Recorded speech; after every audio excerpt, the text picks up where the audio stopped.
Hello, welcome to the second semester Generic English course.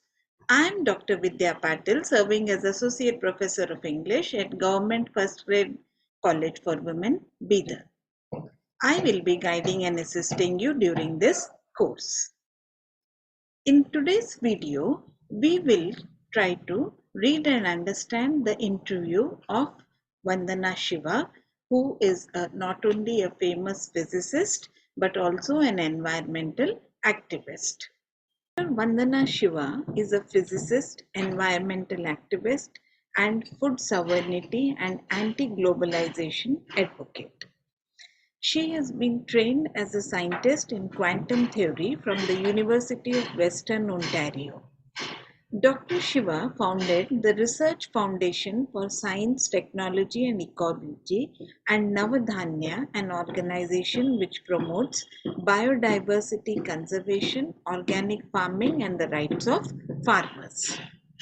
She has written more than 20 books on various topics ranging from the ill effects of the Green Revolution to the idea of ecofeminism.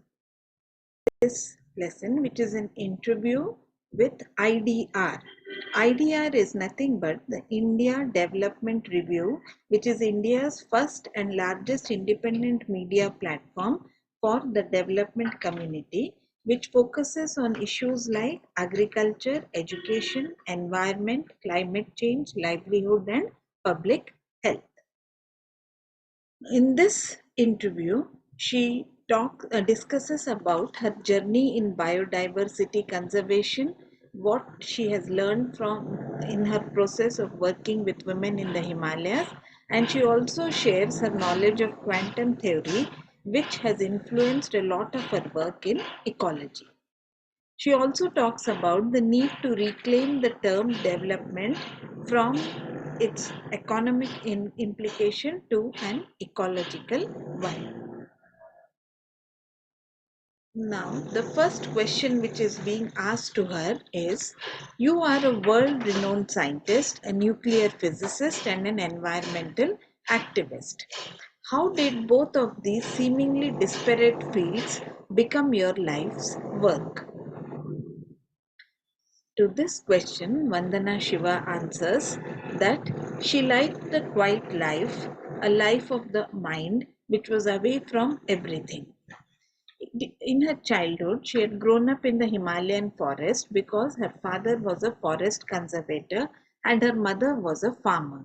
The forest was her world. She had chosen physics as a subject because she wanted to understand nature. It was her dream to join the Atomic Energy Commission. But at the same time, she was very inspired by Einstein and his concept of social responsibility in science. While she was doing her master's, she was working on Purnima, which was an experimental fast breeder nuclear reactor at the Bhabha Atomic Research Center in Mumbai as a part of a Science Talent Fellowship. One day, while showing off her work to her sister, who is a medical doctor, she asked her, "But what about the radiation?" As soon as she heard this asked by her sister, Vandana Shiva was immediately um, very much influenced because nobody had told them till now about the radiation.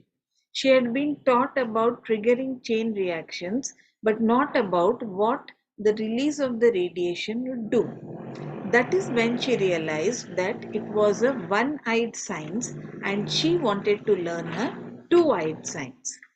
So she decided to pursue her PhD in quantum theory so that she could study the nature of matter and energy at a subatomic level.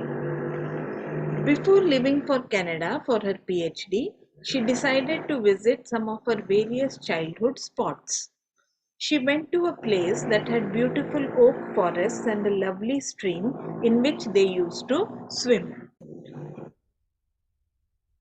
She saw the oak forests which had now turned into apple orchards, and the stream had water which was just till the ankles. She felt like she had been amputated. One of the local chaiwala told her that they had hope now because the Chipko movement had started. The women in the Alaknanda valley had started saying that they wouldn't let the trees to be cut. The Chipko movement, which began in 1972, was a non-violent response by the women against the large-scale deforestation in the Himalayan region. They clung to the trees to protect them from getting cut. She decided that upon returning home, she would volunteer with the Chipko movement.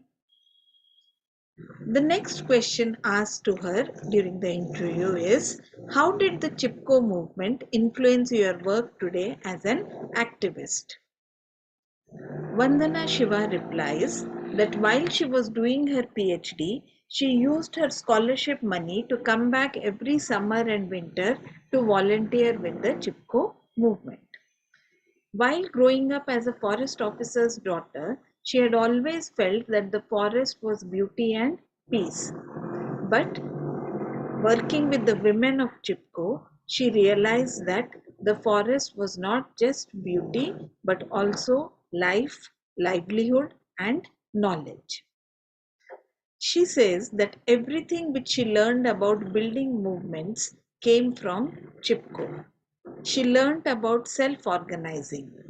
The women, especially the tribal and local women, would gather daily and put a fistful of grain in a common basket, and that would be the food they ate as they protested in the forest. If one woman was involved with the protest, others would take care of her children, cows, buffaloes, and then they would rotate. Vandana Shiva says that she learned that we need to look within ourselves to see what resources we have rather than look externally. She learned the value of self help and solidarity from the Chipko movement. She remembers an instance when the forest in Haldwani, Uttarakhand was going to be logged for timber in 1977. The government had decided to hire local contractors from within the village. The village headman was given the contract for logging the wood. Yet his wife Bachni Devi, that is the wife of the headman, led the protest to stop the logging. The women arrived en masse carrying lanterns, and the police who were present asked them if they could see that the sun was out. The women replied that these lanterns were not for the sun but for them, the police. The slogan they used was, "Kya hai jangal ke upkar, mitti, pani aur bayar." That is, what are the gifts of the jungles? Soil, water, and pure air. In other words, forests are not just resin, timber, and revenue. Dr. Vandana Shiva shares that these are the valuable bits of knowledge which she learned while working with these rural women during the Chipko movement. Vandana Shiva says that the Chipko movement also taught her ecology and biodiversity. They were able to get logging banned after the 1978 floods. The authorities finally understood what the women had been saying. Forests regulate water, and therefore, to avoid floods and droughts, we need to protect our forests. While others had treated the forest as separate from the river, the women knew it was connected. 40 years later, this has become the language of science. So, what these local uneducated rural women knew, the scientists came to know much later. Today, people look at the ecological functions of the forest. Scientists took half a century to catch up with these illiterate women. People generally have a tendency to assign a particular quality as an intrinsic part of a person. They say you haven't been to school, you're no good. Or you are a woman in a village, you are a nobody. But the Chipko women have shaped the future of India. It was their work because of which the Ministry of Environment and Forests established the concept that forests are for conservation, not extraction. Finally, Vandana Shiva says that the Chipko movement taught her humility. There is a certain arrogance which comes with science. She says science is always pitted against mythology, but it is the mythology of this time. The Chipko movement taught her that everyone had knowledge and that the role of science was merely to discover that knowledge. The next question asked to her was, did you work in quantum theory? Did your work in quantum theory inform your work with Chipko? Again, Vandana Shiva replies that there are a few principles in quantum theory that have formed the intellectual framework for her work. The first is potential.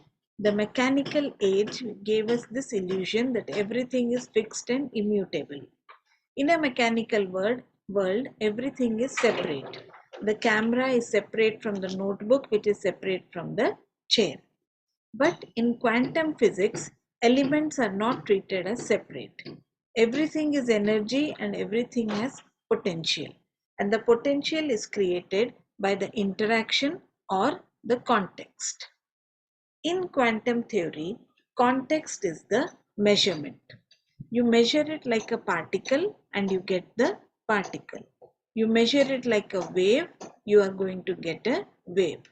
It is only in the context that it expresses itself, and therefore it has the potential to be both a wave and a particle.